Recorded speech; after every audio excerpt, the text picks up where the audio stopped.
Hey guys, Life in China with Patrick. Hope all is well. Before I get started on today's topic, I wanted to first of all thank all the new subscribers that have recently joined in the past 48 hours. We have had over 500 subscribers, and it was because of a video, the latest video that I uploaded that was about 1 minute and 41 seconds long.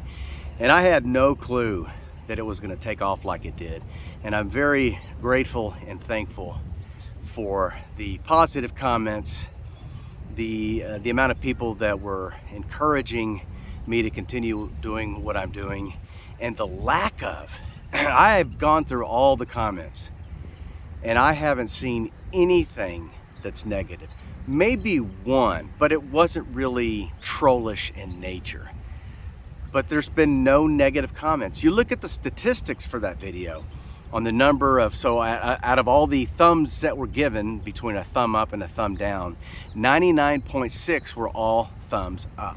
And it's really encouraged me to hopefully encourage other expats that you just need to call these stupid trolls, these demonic trolls, you need to call their bluff.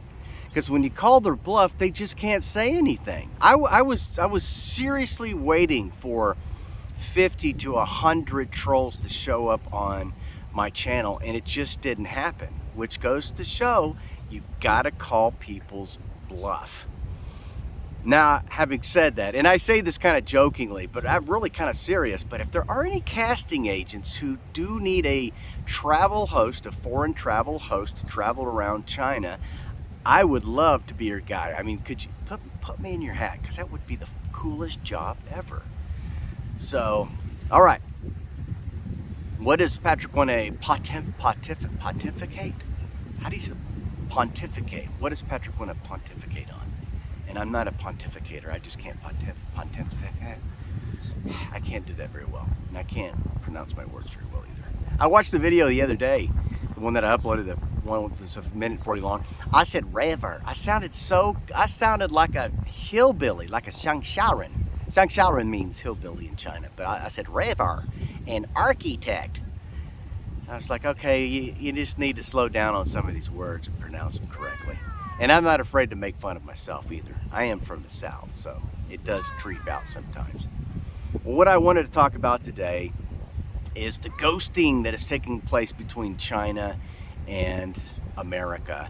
I'm seeing a lot of news articles that talk about, in the title it says, China ghosts the Biden administration. And I think it's hilarious that China is finally cutting off the bad behavior of the United States.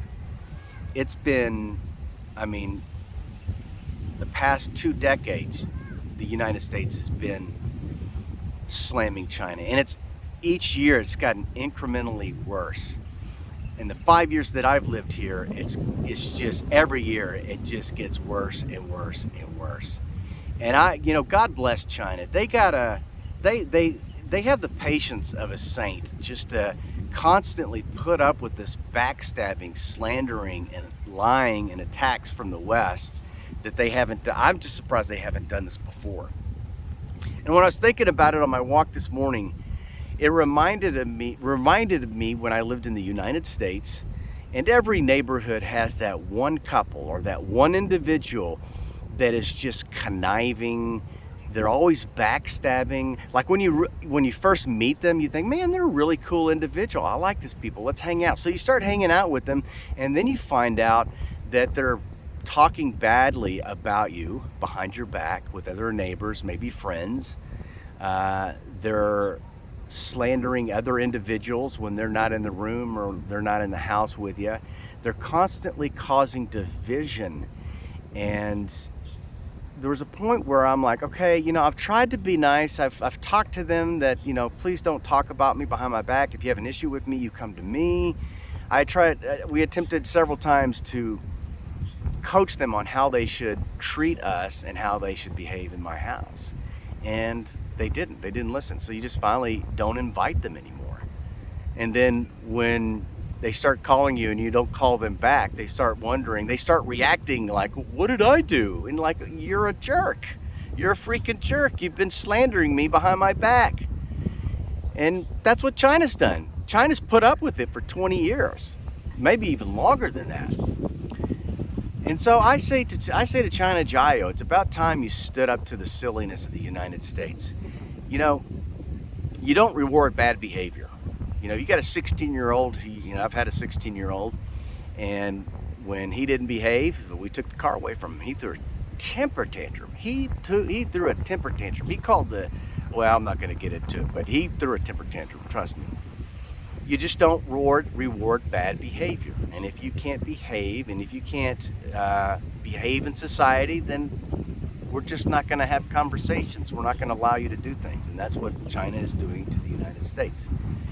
They're not letting Blinken in. They're not having high-level conversations. Maybe on a lower level they are. I mean, I know we still have, the United States has an ambassador in Beijing or Shanghai. I forget where he's at. Nick Burns, I think that's his name. But you know, he's carrying the same narrative as the State Department, which he's supposed to, but it's just not Chinese friendly and not peace pursuing, if you ask me. But I'm happy that China has finally told the bully, no, we're not going to put up with it anymore. If you want to play in this playground, what we call the world, then you need to behave yourself. When you can behave yourself, maybe we can have some conversations. When you prove through your behavior that you're going to be nice, then we'll have conversations. Until then, they're giving that hang-up tone that you'd get in those old-timey phones. That's it. That's what I wanted to say. Hope y'all are doing well. We'll see you in the next video. Stay tuned for the next video. I think you're going to like it. Some of our friends, Wang Yiju and Yang Bo, built a house. This guy's like super wealthy. They have like 12 houses. He's got a logistics business he's been very successful with, and they just moved into a brand new house, 5 floors, marble everywhere. We had a housewarming party this past weekend. I filmed it, and I'm going to be uploading it soon so you can see what it looks like in a very well-to-do neighborhood and house. So, all right, let's keep plugging. Take ground today. See you in the next video. Bye.